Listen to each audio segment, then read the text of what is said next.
Hey everyone, welcome back to my channel. Today I'm going to do a review on this one-step big looper, and where this one is big, it's for the 3mm. You can get the original, which is for the 1.5, and I believe there's one in between this as well.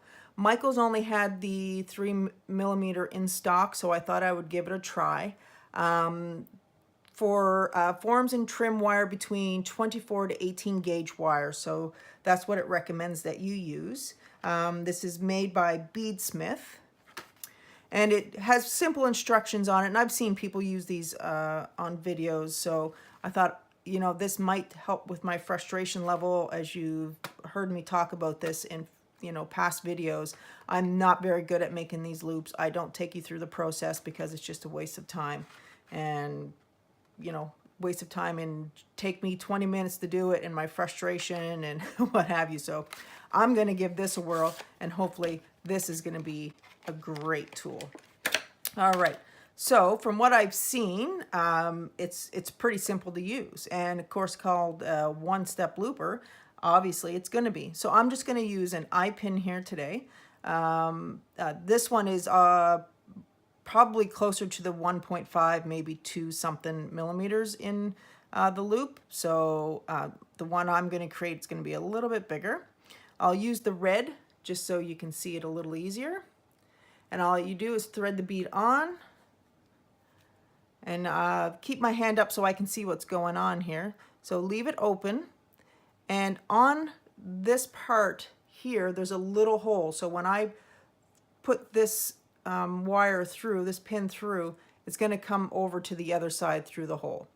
And I just rest my bead up into this position, right up to there, and then I just squeeze it. And right here is where it's going to break off, and then this will create the loop. And let's see how really easy this is. And I give it a good squeeze, and my understanding is some people actually pull this back a little bit to create the straight edge on it, to give that little loop look. Now, mine doesn't go closed, so I might be missing something within that, but obviously you can just take your pliers and close it up. But you can see the big difference between the three, and this is probably like a 1 to 1.5 millimeter loop, but that's basically it.